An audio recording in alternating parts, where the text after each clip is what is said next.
Eu cumprimento os irmãos com a paz do Senhor, amém? Amém. Podemos já sentar. Para nós é uma alegria enorme estar aqui com os irmãos mais uma vez. É muito bom estar com vocês, pastor, obrigado, pastor, os demais pastores, obreiros, nossos irmãos. Eu me sinto daqui, tá bom, irmãos? Me sinto de casa, vocês me recebem, amém? Só que eu apareço sozinho para não te assustar. Na hora que você fala, pastor, entra, eu digo assim, pessoal, está liberado. Aí eu venho com toda a minha turma, tá? Não. E aí você vai ter que colocar aí mais 4 cadeiras em volta da mesa. Isso se eu não trouxer a Lili. A Lili é uma cachorrinha que a gente tem. Mas deixa a Lili lá, né? Um pouco mais baixo. Meus irmãos, eu quero ser breve. Eu sei que os irmãos têm ceia, né? E está tão gostoso aqui. Sempre quando eu vou pregar, que a gente sente essa atmosfera de Deus, eu sempre falo para o Senhor assim: Deus, não deixa eu estragar a tua festa, não. Porque às vezes o culto pode estar bom até o pregador começar a pregar, né? Acontece, não acontece? Aqui não, mas em alguns lugares por aí acontece. Às vezes o culto está uma bênção, até o irmão começar a pregar, né? Então eu sempre peço a Deus: Deus, deixa eu estragar a tua festa, não. Mas quando a pastora falava que Deus estava curando, impressionante, eu senti a mesma coisa. Eu acredito na unção de cura sobre as nossas vidas hoje. Queridos, eu queria ler com os irmãos um texto bastante conhecido, lá no Evangelho de Marcos, capítulo de número 10, do verso 46 ao verso 50. É bastante conhecido, né? Quem nunca ouviu falar sobre o cego de Jericó, mas eu tenho certeza que Deus, Ele há de acrescentar algo às nossas vidas, amém? Marcos 10, do 46 ao 50, diz assim a palavra do Senhor: Então chegaram a Jericó, quando Jesus e os seus discípulos, juntamente com uma grande multidão, estavam saindo da cidade. O filho de Timeu, Bartimeu, que era cego, estava sentado à beira do caminho pedindo esmolas. Quando ouviu que era Jesus de Nazaré, começou a gritar: Jesus, filho de Davi, tem misericórdia de mim. Muitos o repreendiam para que ficasse quieto, mas ele gritava ainda mais: Filho de Davi, tem misericórdia de mim. Jesus parou e disse: Chame-o. E chamaram o cego. Ânimo, levante-se, ele o está chamando. Lançando a sua capa para o lado, de um salto pôs-se de pé e dirigiu-se a Jesus. Amém, meus irmãos? Eu queria pensar no rosto, dentro do tempo que tem, regido pelo tema Virando a Chave. Virando a chave, você vai entender isso também, né? Parece meio estranho, né?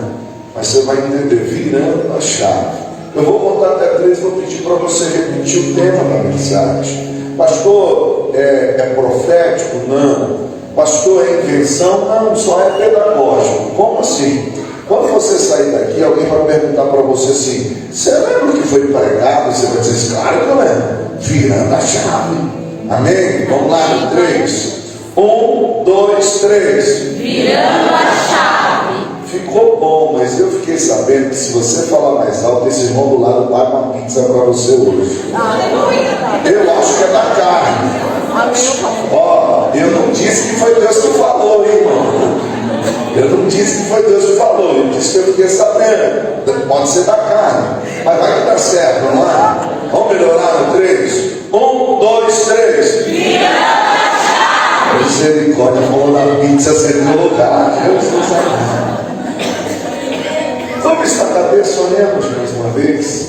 Soberano Deus, eterno e poderoso. Ó Deus, com muito carinho a tua serva já me colocaram em tuas mãos. E eu te louvo, ó Deus, porque a autoridade espiritual constituída sobre a vida da tua serva e dos teus filhos neste lugar tem nos alcançado. Mais uma vez eu lhe peço, Senhor, fala conosco após ler a tua palavra, para a glória do teu nome. Amém e amém. Queridos, quando nós falamos sobre virar a chave, eis a seguinte pergunta: pastor, o que é virar a chave? Na verdade é um termo popular hoje que está até mesmo em alta. Quando a gente fala de virar a chave, ela é uma expressão que se utiliza quando alguém começa a refletir, quando alguém começa a sonhar ou pensar em melhorias.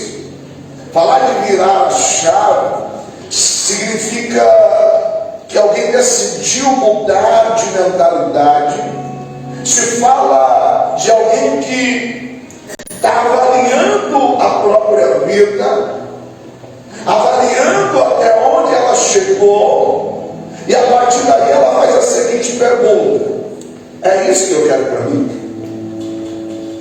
É isso que eu almejo para os meus dias? Se não é, você precisa aprender a virar a chave.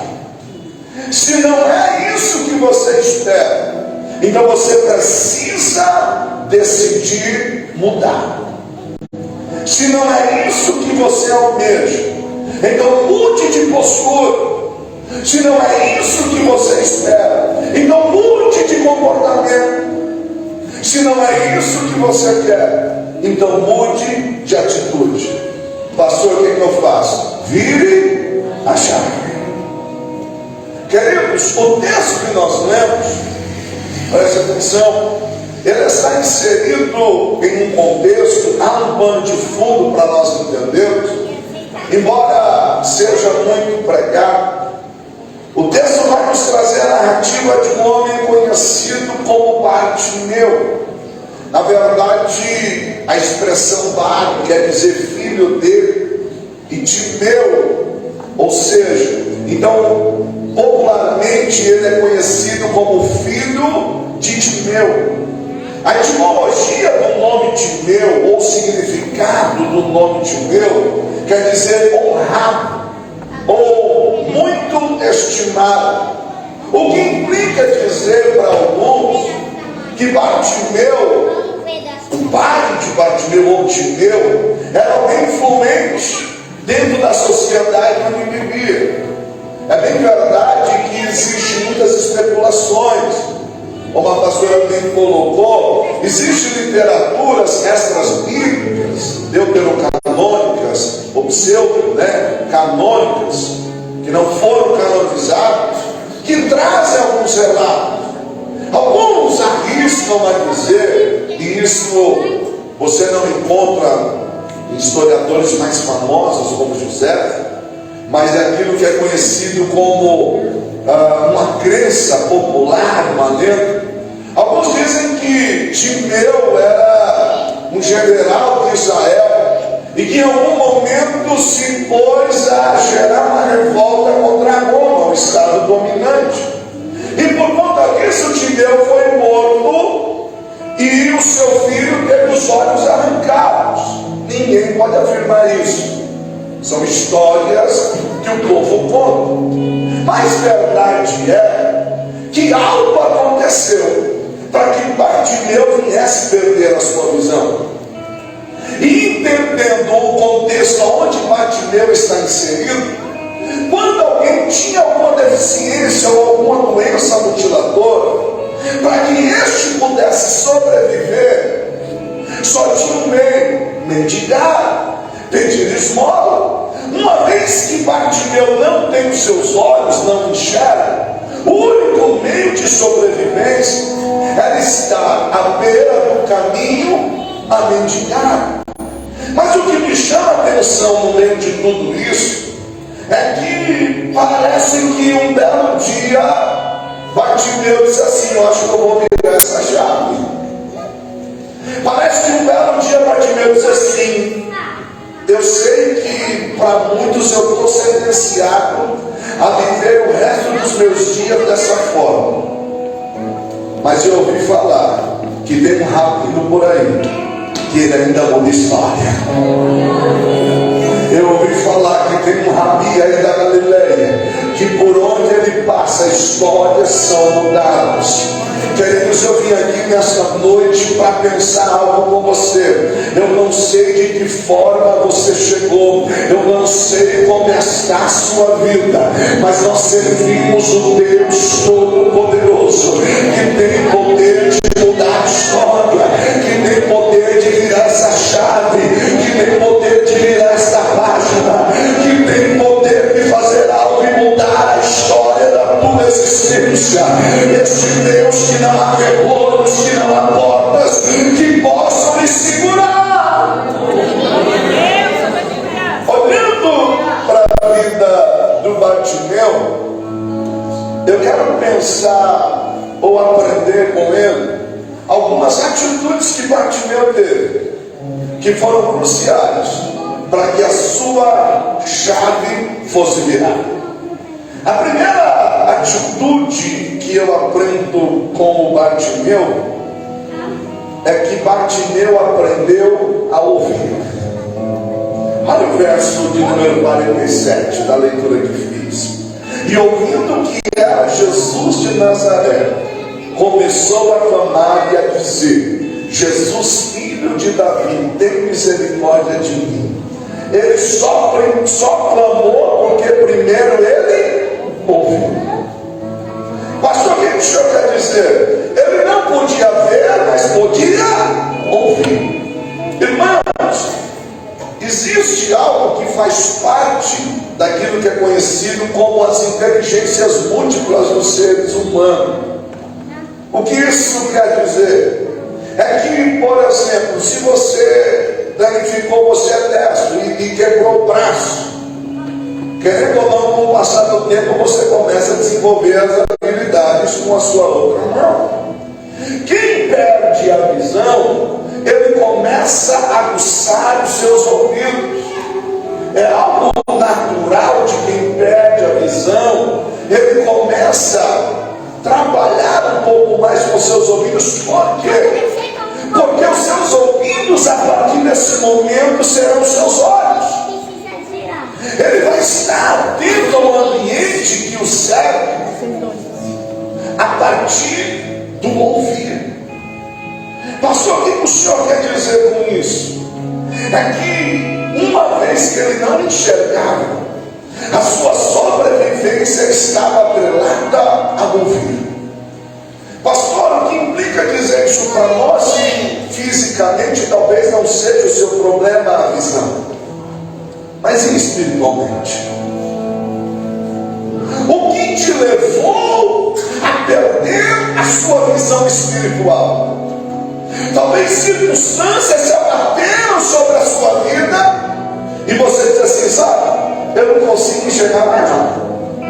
Eu sei que vem um pregador e diz assim: não, irmão, você precisa ver com os olhos da fé. E ele diz assim: irmão, desculpa, mas eu já não vejo mais expectativa nenhuma. Irmão, desculpa, mas eu não vejo mais esperança nenhuma. Talvez os teus olhos espirituais se fecharam. Talvez a tua visão espiritual você perdeu. Mas eu vim aqui para dizer, queridos, que a fé vem pelo ouvir, e ouvir da palavra de Deus. Ainda que você não esteja vendo, você está ouvindo que Deus é o mesmo ontem, hoje, há de ser eternamente. O mesmo Deus que realizou lá atrás, realiza agora, vai realizar no futuro. O mesmo Deus que transformou lá atrás, continua transformando agora. O mesmo Deus que operou lá atrás, continua operando agora. Mas eu disse que Bartimeu aprendeu a ouvir. E eu preciso pensar com você, porque há uma grande confusão entre ouvir e escutar. Embora a maioria de nós defina ouvir e escutar como a mesma coisa, não é. Ouvir está apenas atrelado ao aparelho auditivo, aos nossos ouvidos. É bem verdade que nós estamos aqui e estamos ouvindo muitas coisas. Por exemplo, é possível você estar aqui me ouvindo falar, houve um fundo musical, mas houve também alguém que derruba alguma coisa, uma cadeira que se arrasta. O nosso aparelho auditivo, os nossos ouvidos estão abertos no ambiente, então eu estou ouvindo. Agora eu preciso entender que nem sempre quem ouve, escuta. Por quê? Porque quando se fala de escutar, eu preciso usar uma outra faculdade, o meu intelecto, a atenção. Então, quando nós estamos falando de aprender a ouvir, então logo eu preciso parar para estar atenção naquilo que está sendo falado. Ou seja, eu preciso aprender a escutar. Não adianta eu fazer 12 dias e entrar com o ouvido e sair pelo outro. Não, eu preciso aprender a escutar a voz de Deus. Aí você vai dizer: no primeiro dia Deus falou sobre isso, no segundo Deus falou sobre aquilo, no terceiro Deus falou sobre isso. Ou seja, eu estou guardando a palavra de Deus no meu coração. Quer virar essa chave? Quer ver mudança? Aprenda a dar atenção àquilo que Deus está falando. A mensagem de Deus para mim, para a tua vida neste culto, no meio dos louvores, no meio de tudo aquilo que foi falado, é que Ele é poderoso para mudar a história, é que Ele é poderoso para fazer. Oh, querido, escute a voz de Deus. Você quer virar essa chave? Escuta a voz de Deus. Bartimeu, ele não apenas aprendeu a ouvir, mas ele também aprendeu a perguntar. Quando você olha a mesma passagem na visão de Lucas capítulo 18, verso 36, ele escreve assim: quando ouviu a multidão passando, ele perguntou o que estava acontecendo. Olha que interessante. Às vezes, irmãos, na nossa vida, a gente precisa ter coragem para fazer algumas perguntas. Quem quer virar a chave, quem quer mudança, precisa aprender a perguntar. Às vezes, grandes oportunidades passam por nós, porque simplesmente eu fiquei com vergonha de perguntar.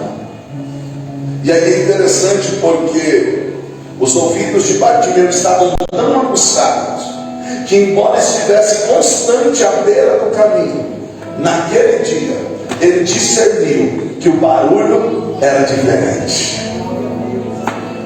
Quando nós aprendemos a ouvir, a gente entende que nenhum dia é igual ao outro,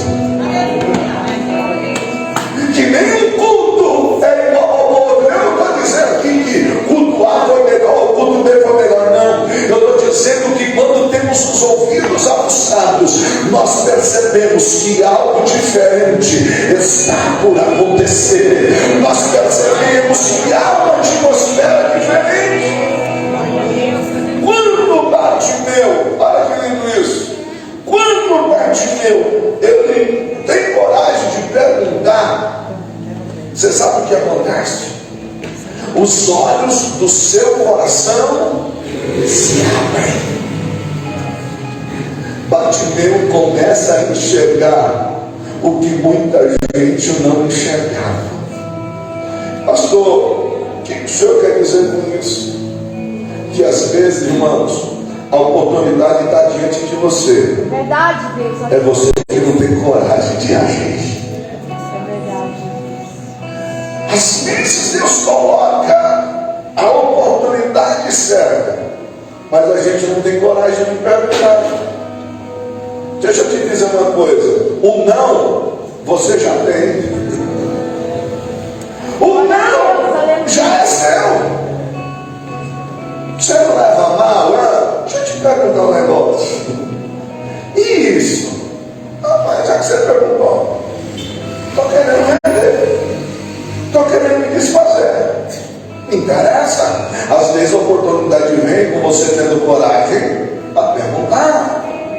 Pastor, tem isso na Bíblia? Olha a Miriam, irmã de Moisés.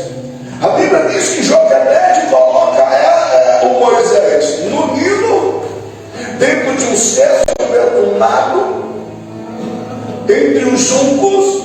A filha de Faraó desce para se banhar, suas moças acham o menino e toma o menino no colo. O historiador Flávio Joséfo diz que a criança não parava de chorar. O texto bíblico diz que a sua irmã seguia ao longe. A Miriam, ainda muito jovem, está olhando de longe o seu irmão na mão da filha de Faraó, chorando. O historiador Flávio Joséfo diz que a criança não se aquietava de jeito nenhum.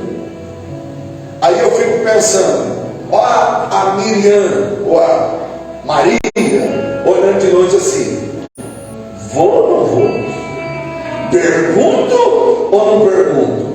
E se eu for lá perguntar, elas me tratarem mal? E se eu for lá perguntar, elas brigarem comigo? Mas eu penso que Maria olha e diz assim, bom, o não eu já tenho, não custa perguntar. Lá vai a Maria e diz assim, escuta, vocês não querem que eu vou buscar uma ama para ele? Alguém que amamente a criança e cuide dele? Diz o historiador que a princípio a princesa disse assim, não precisa não. Mas a criança não parava de chorar, a ponto dela olhar para Maria ou Miriam e dizer para ela assim, corre, vai chamar alguém. Lá vai ela, chegando em casa dizendo assim, já pensou se ela fosse nordestina? Maria! Ô Maria! Que menina, não estou bem hoje não. Você não sabe o que aconteceu? Deixei seu irmão lá, nem sei se está bem. Maria, é sobre isso que eu quero falar. O que é, menino? Ele estava na mão da princesa e eu tive coragem de perguntar. E eu perguntei se ela não queria alguém para tomar conta. Ela disse assim, vai chamar. Mãe, primeira pessoa que eu pensei foi a senhora. Lá vai a Joquebede chegando, a criança está chorando, a princesa pega a criança, coloca no colo de Joquebede, e o historiador diz que quando Moisés vem ao colo de Joquebede, a criança se acalma e se cala. A princesa olha e diz assim, cuida dele para mim. Joquebede diz, tá bom, claro. Eu penso que Joquebede está indo embora com a criança, e quando de repente a princesa diz, espera aí, cuida dele, e eu ainda vou te dar um salário por isso.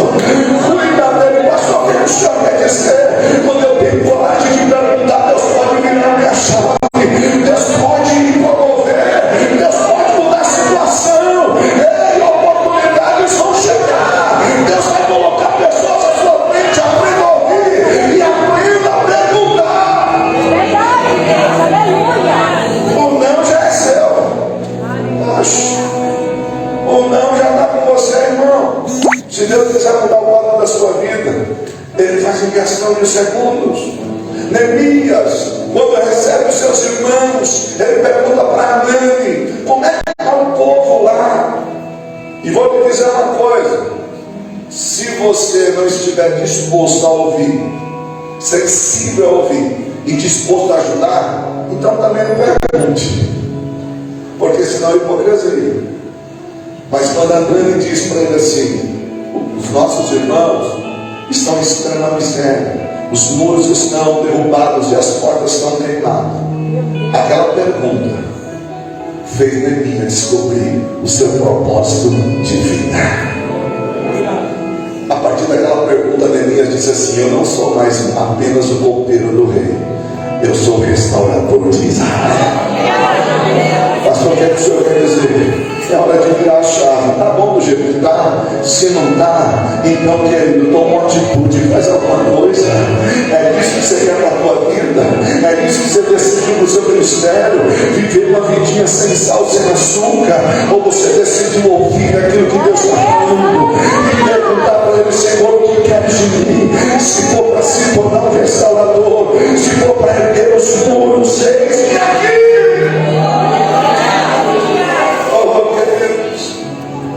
Você quer virar a chave? Aprenda a usar os recursos disponíveis. Olha o verso de número 47. Quando ouviu que era Jesus, começou a gritar, a clamar: Jesus, filho de Davi, tem misericórdia de mim. A pergunta é simples: quais são os recursos que um cego e um mendigo têm na beira do caminho? O camarada está cego e na qualidade de mendigo. Qual é o recurso disponível que ele tem? Ouvidos para ouvir e uma boca para poder clamar. É interessante porque quando ele ouve, vem o discernimento. Quem é que está vindo aí? Ele teve coragem de perguntar. Alguém responde para ele: é Jesus de Nazaré que está passando. Ele diz assim: é de Nazaré para você, para mim é o filho de Davi. Pastor, o que é isso? O nome composto na Bíblia sempre tinha um contexto. O segundo nome trazia uma narrativa, uma história. Por exemplo, o João Batista, a ideia de que era o João que batizava. Jesus de Nazaré é aquele que veio de Nazaré, embora ele nasceu em Belém, como se cumpre a profecia, mas ele habitava em Nazaré. Ou seja, ouvir que era Jesus de Nazaré era simplesmente ter a informação de que vinha um homem de Nazaré. Mas olha que lindo, para Bartimeu, os olhos do seu coração estavam abertos. Ele enxergou muito mais do que a multidão. Para a multidão era o Nazareno, para ele era o filho de Davi. Para a multidão era só mais um, para ele era a história que ia mudar. Para muitos era só o carpinteiro, mas para ele era a sua esperança, era a sua única saída. Eu vim aqui para dizer, querido, em vez de perder tempo reclamando com o que não tem, usa aquilo que você tem. Você ainda consegue ouvir que Deus faz e ainda tem uma boca para clamar. Então abra a tua boca e clama. Oh, queridos, às vezes nós perdemos muito tempo questionando a falta de recursos. Não. A gente não fica assim: se eu tivesse tal coisa, se eu tivesse. E vou além. Muitos de nós ainda usam a expressão assim: se eu tivesse ganhado a Mega Sena na virada. Não. Se eu tivesse ganhado a bolada na virada. Tem um irmão que ele chega para mim assim todo ano. Ele fala para mim assim: não, se eu ganhar a bolada, eu vou te abençoar tanto. E eu fico dando risada olhando para ele. É sério, eu te abençoo. Tiago, tu anda jogando? Tu anda jogando? Ele: não, eu não joguei, mas se eu jogar, você vai te abençoar. A bênção é o irmão que fala com convicção. Aí ele primeiro fala, depois ele me questionar, né? Mas se eu fizer uma fezinha pecado, foi rapaz desse negócio pra lá. Queridos, às vezes nós perdemos muito tempo pensando: se eu tivesse. E aí eu preciso entender uma coisa: não é porque tem pouco que pouco tem. Vou falar de novo. Não é porque tem pouco que pouco tem. Como assim, pastor? Aprenda a fazer muito com o pouco que está na tua mão. Glória a Deus, aleluia. Porque o que vai determinar a tua grandeza não é o que você tem, mas o quanto você faz com aquilo que tem. Alguém pode olhar para você e não te dar nada. Alguém pode olhar para você e te julgar, mas esquecendo que os teus ouvidos são sensíveis à voz de Deus, e a tua boca ainda tem o endereço dele: Jesus, filho de Davi, tem misericórdia de mim. Deus ainda ouve clamor. Deus é Deus que responde oração. Deus é Deus que muda história. Hoje Ele está ouvindo o teu clamor. A resposta é de oração para a tua vida. Deus é lindo, irmão. A gente tem um teclado lá em casa. que a Rebeca toca, e aí um dia que a gente ia pro culto, eles estavam ensaiando, eu corri para tomar o meu banho, é sempre uma loucura santa, né? A gente está sempre correndo, e às vezes dependendo da distância que a gente vai pregar. E aí eles ensaiando, quando eu tomava o meu banho, daqui a pouco a Rebeca, e mãe, o teclado parou, não está ligando não. Aí mexe no fio, mexe nisso, já fez de tudo, não vai, eu estou lá no banheiro, só parou. Aí a Cláudia disse assim, vamos orar. É isso que a gente tem. Vamos clamar.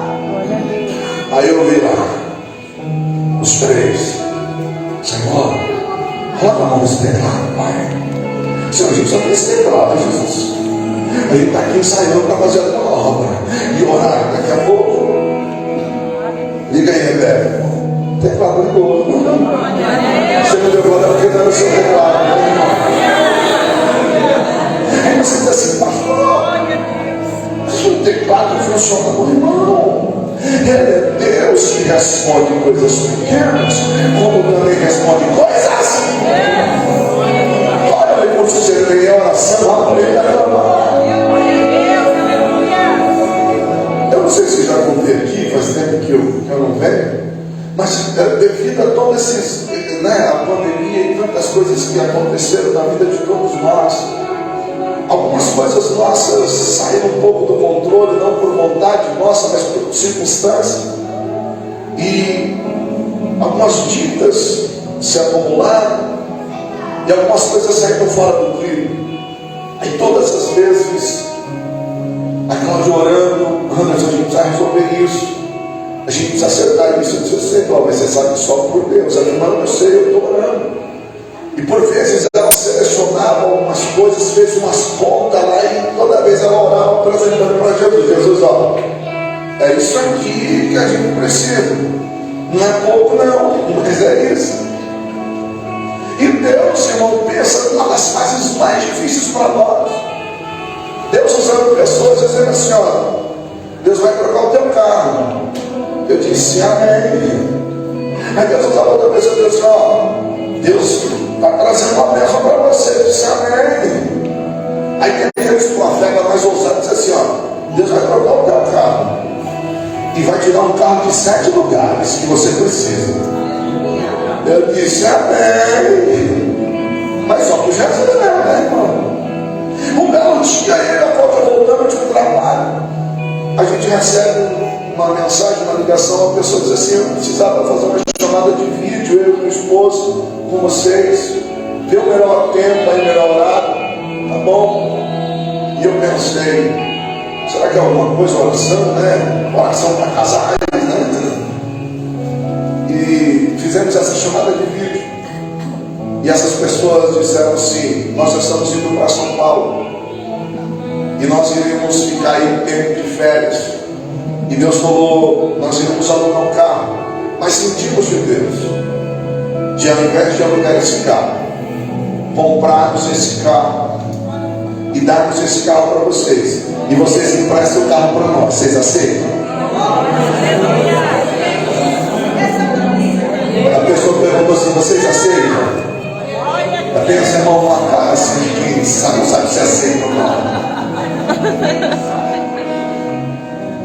Brincadeiras à parte, nós nos espantamos e eu disse, amém, mas faz o seguinte, vocês vêem o carro, e aí na hora que vocês forem embora de viagem, voltarem, se quiser deixa o carro, nós vamos lá e pegamos. A pessoa falou assim, não, vocês não estão entendendo. É vocês que vão comprar o carro. É vocês que vão atrás. Passa todas as coordenadas. Só que tem duas questões. A primeira é que vocês têm que emprestar para nós, senão. Aí pensa num coração bom, né? Claro que eu empresto. Imagina, eu sou um cara muito apegado com as coisas, mas eu empresto. E a segunda é que esse carro precisa ser de 7 lugares. Irmãos, sem condições nenhuma, endividado. Saiu e a Cláudia para procurar um carro. Deus preparou todas as circunstâncias, nos deu diretrizes. O carro que a gente tinha entrou como parte do negócio. E para resumir, Deus nos deu um carro de 7 lugares quitado. Glória a Deus. E o troco que Deus permitiu a gente ter na negociação resolveu todas as pendências que nós tínhamos. Eu estou dizendo para você que Bartimeu não tinha oportunidade de saída até que Jesus passou. Talvez ele não tinha perspectiva de mudança, usando essa expressão, o tema. Ele não via como afrouxar e virar, até que ele ouviu que era Jesus que estava passando por ali. Ao perguntar, ele teve certeza, é Jesus. Então ele falou, não tenho muito, mas o recurso que eu tenho eu vou usar. Jesus, filho de Davi, tem misericórdia. Você ainda consegue clamar? Por que é mais fácil reclamar do que clamar? Tira o rei e deixa só clamar. Exclui o rei. Não tem ninguém que chama rei aqui não, né? Quando eu digo exclui o rei, é o do reclamar, deixa só o clamar. Senão depois eu não tenho rei, ele só passou a para excluir o rei. Não é você não, é o rei do reclamar. Irmãos, nós precisamos entender isso. Tem muita gente que tem tanto e faz tão pouco, mas tem gente que faz tanto com pouco que tem. É verdade, Deus. Não é porque tem pouco que pouco tem. É verdade. Você, Deus, é a maioria. Glória a Deus é que Deus. você serve é grande. Talvez você entrou hoje e diz assim, Deus é tão pequeno que eu faço no Senhor. Não. Talvez você entrou aqui hoje e diz assim, Deus, o que eu faço é tão pequeno. Não. Ei, querido, haverá resposta de Deus para eu queria pensar com você sobre uma quarta atitude do Bartimeu para que essa chave venha virar. Seja perseverante. Seja perseverante. Verso 48 diz assim: muitos o repreendiam para que ficasse quieto, mas ele gritava ainda mais: filho de Davi, tem misericórdia de mim. Escute. Busque, irmão, determinação. Mantenha o foco. Por quê, pastor? Porque nem sempre você vai receber apoio. É verdade, Deus. Aleluia. Nem sempre você vai receber apoio. Nem todo mundo vai crer naquilo que você crê. Nem todo mundo está vendo o que você vê. A multidão via o Nazareno, e ele mesmo sem enxergar via quem? O filho de Davi. Só que, querido, deixa eu te dizer uma coisa: se você não for perseverante, você não vai avançar. E isso porque tem muita gente que, ao invés de te incentivar, vai te desanimar. E o verso que nós lemos diz que muitos eram assim: ei, para! Ele não vai te ouvir. Mas ele tinha consciência aonde ele precisava chegar. Glória a Deus. Ele sabia aonde o seu valor tinha que atingir. Ele tinha consciência que por mais que a multidão fizesse um barulho, o seu valor tinha que sobressair a multidão. Eu não sei como você está, mas continua. Continua. Talvez não é muito fácil encontrar pessoas para te animar, mas eu vim aqui trazer uma palavra de Deus ao meu e ao teu coração. E a palavra de Deus para mim e para a tua vida é: continua. Continua. Deixa eu te usar. Olha para alguém e diz assim: continua. Deixa eu te usar. Continua. Diz para ela assim: continua. Desanima não, continua. Diz para ela aí: ó, vai ter resposta, vai dar certo, vai acontecer.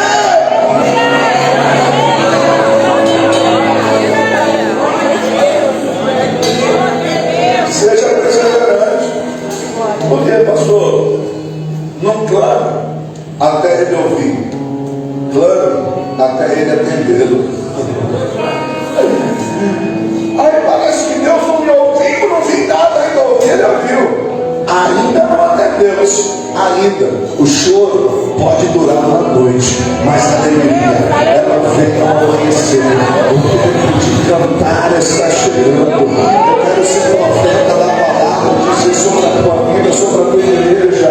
O tempo de cantar está chegando. Pastor, o tempo de cantar está chegando. Pastor, o tempo de cantar está chegando. Pastores, obreiros, o tempo de cantar está chegando. Não para, não para. Olha o verso 49. Jesus parou. Você não pode parar. Jesus parou. Olha igual que ele. Jesus parou e disse: chame-no. Olha que coisa linda, irmão. Imagina uma multidão passando e ele gritando. E de repente Jesus para aquele pacto no barulho da multidão.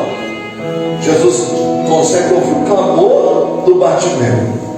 Parou e disse assim: traz para mim esse aí que está gritando. Aí o povo vem e diz assim: ei, tem bom ânimo, levanta, ele está te chamando. Eu não sei se você crê, mas aqui é boa notícia para você. Olha, chora, quer que eu for um pedaço.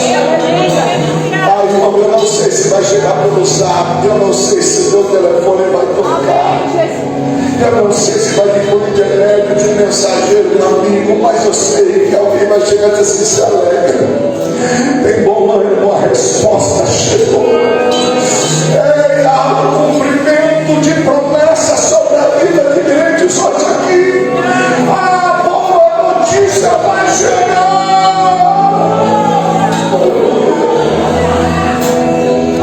Eu queria pensar com você no quinto princípio, ou na quinta atitude que Bartimeu precisou ter. Você quer virar a chave? Aprenda a praticar o desapego. Aprenda a praticar o desapego. O que é isso, pastor? É X? Não. Olha o verso 50. Lançando de si a capa para o lado, de um salto pôs-se em pé e dirigiu-se a Jesus.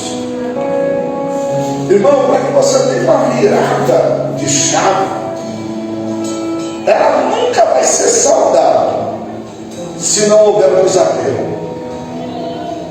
Ou seja, eu preciso abrir mão daquilo que já não vai me servir nessa nova fase.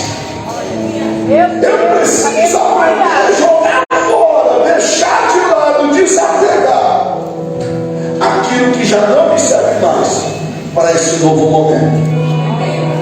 Glória a Deus, aleluia. Está cheio de gente que quer dar uma virada de chave, quer viver algo novo, mas está preso ao véu.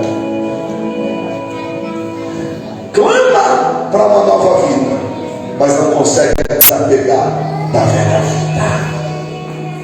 Mas o que isso quer dizer? Irmãos, se eu não tiver convicção daquilo que eu realmente quero, eu jamais consigo desapegar da capa. Por quê? Porque aquela capa era a representação da antiga vida. O que aquela capa era para o Bartimeu? Muita coisa. Primeiro, a garantia de poder estar à beira do caminho mendigando. Porque as autoridades romanas reconheciam esses pedinhos, mas eles tinham uma espécie de capa de identificação. Essa capa era que lhe servia para forrar o chão, para deitar. Essa mesma capa era tudo que ele tinha para estender, para recolher as coisas móveis, ou para lhe cobrir no frio da noite, porque durante o dia o sol era escaldante, mas à noite as temperaturas baixavam bastante. Mas a pegada da capa é entender que a partir de agora é uma nova fase. Meu Deus, aleluia. A partir de agora é um novo tempo. Aprenda a discernir entre o que você precisa e o que você quer. Glória a Deus. Aprenda a discernir entre o que você precisa e o que você quer. Isso implica dizer que muita coisa eu sei que preciso, mas a pergunta é: eu quero? Eu sei que eu preciso fazer regime. Eu não vou perguntar se mais alguém sente isso, mas eu sei que eu preciso. Agora a pergunta é: eu quero? Porque eu vou te falar, irmão, pensa no trem bom, é comer, não é? E eu não sei que negócio que é, que crente gosta disso, não gosta? Crente não pensa que não pode comer, irmão. Mas é porque quando eu leio a Bíblia, eu sempre vejo Jesus assim, e sentou à mesa dos discípulos, e sentou à mesa dos outros. Assim, Jesus é culpa do Senhor. Brincadeira, né, irmão? Mas ele mandou a gente vigiar. Eu sei que preciso, mas nem sempre eu quero. Na vida, tem um monte de coisa que você sabe que precisa. E quem apenas sabe que precisa, dá desculpa. Mas quem quer, dá um jeito. Glória a Deus, aleluia. Bartimeu desapegou. Você entendeu o que é isso? Imagina alguém da multidão dizendo assim: rapaz, você é doido. Você está jogando a capa fora, diz assim: rapaz, eu sei o que eu quero, e eu sei o que eu vim buscar para essa velha vida. Eu não volto nunca mais. É ano de mudança, é noite de mudança. Aprenda a desapegar. Tem coisa, irmão, se você continuar com ela, vai te fazer mendigar. Tem coisa que se você continuar com ela, vai te fazer continuar escolhendo. Jesus tem vida e vida com abundância para você. Joga fora essa carta. Joga fora. Irmão, ele esvaziou-se do que tinha para viver algo maior e melhor. Você crê que Deus está falando conosco? Aprenda a desapegar para viver algo melhor e maior. Enquanto você ficar com medo, achando que Deus não pode fazer, porque capa representa plano B. Capa representa plano B. Como assim?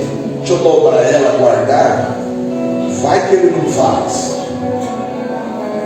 Aí eu quero pensar no quinto ou no sexto princípio. Para quem quer virar essa chave, use a fé. Quer desapegar? Use a fé. Versos 51 e 52. O que você quer que eu lhe faça? Perguntou Jesus.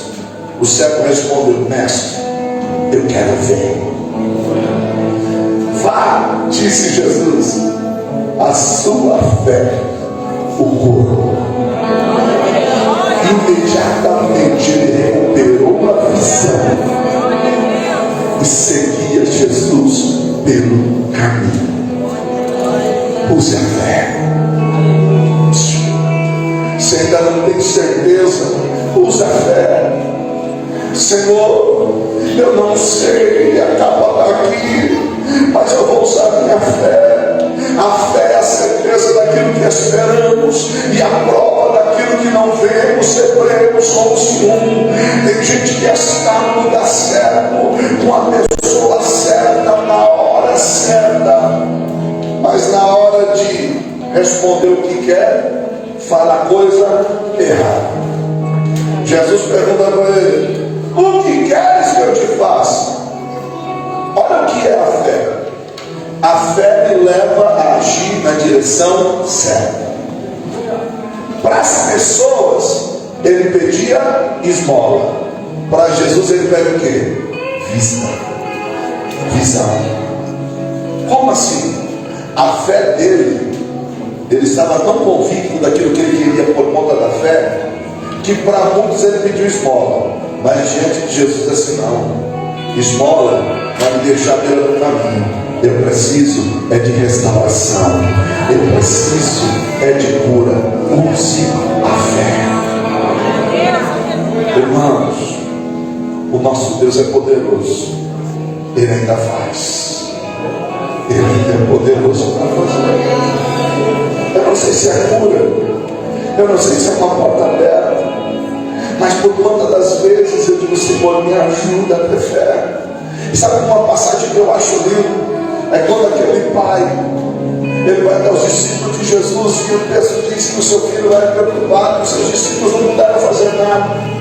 Jesus está descendo no monte da transfiguração, e encontra aquele pai, e o pai diz assim: eu voltei com os seus discípulos, mas nada não aconteceu.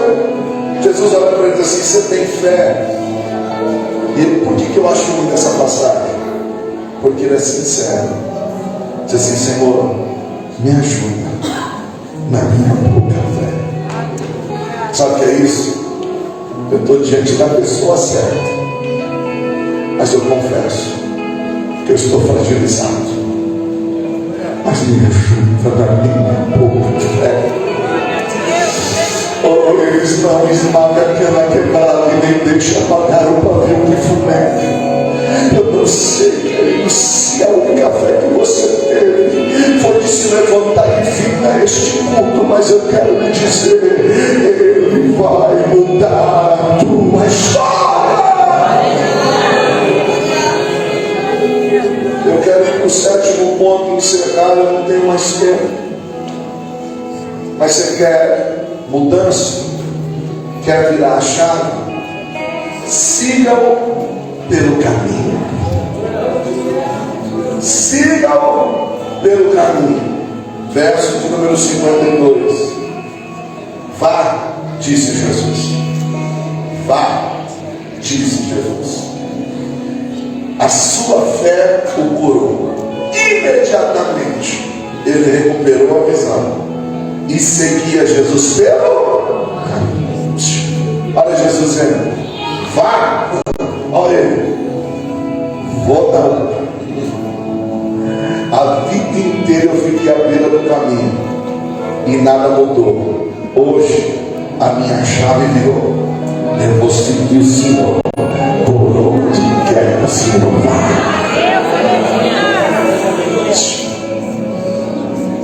O que é caminho? Eu vou dizer que eu passei já, estou desesperado. Eu só vou cumprir para você entender. O que é caminho? Presta atenção. Caminho é o espaço que existe entre a origem e o destino. Caminho é o espaço que existe entre a origem e o destino. Como assim? Eu comecei aqui, mas para chegar até lá, eu preciso percorrer o caminho. A gente define caminho assim. Mas o que isso quer dizer? Eu estou falando de origem e destino. Quem está à beira do caminho é alguém que parou. É alguém que não está chegando a lugar nenhum. É alguém que não está vendo a sua vida mudar, não tem nada. Mas o que me chama a atenção é que a nossa origem está em Deus. Quem te fez? Deus. Quem te gerou? Deus. Se a tua origem está em Deus, o teu destino também está em. Mas quem é o caminho? Quem é o caminho? João 14, versos 5 e 6. Disse-lhe Tomé: Senhor, não sabemos para onde vai. Como então poderemos saber o caminho? Disse-lhe Jesus: eu sou o caminho, a verdade e a vida. Ninguém vem ao Pai senão por mim. Você quer mudar sua vida? Só tem um caminho: Jesus. E eu encerro dizendo para você: Ele é o caminho. Talvez você não tenha 100% de certeza onde essa estrada vai te levar. Talvez você não tenha. Você acha que Bartimeu sabia por onde Jesus ia passar? Dali não. Mas Bartimeu tinha uma certeza: para lá eu não volto nunca mais. Você não precisa ter certeza onde você vai chegar. Você apenas precisa segui-lo. Por quê? Porque o bom pastor guia as suas ovelhas. E eu fecho, encerro, dizendo para você: você quer virar essa chave? Você quer mudar?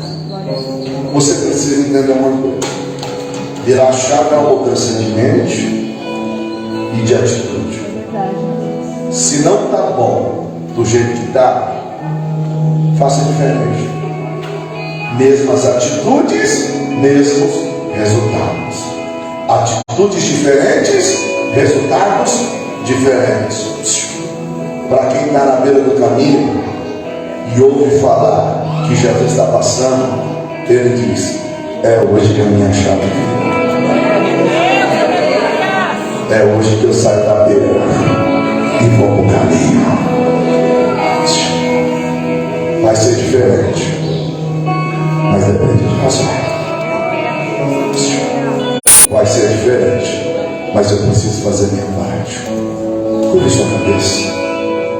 Veja para quem é a tua palavra. Meu Deus, o Senhor é o caminho. Nós precisamos dessa virada de chave, e é o Senhor que faz.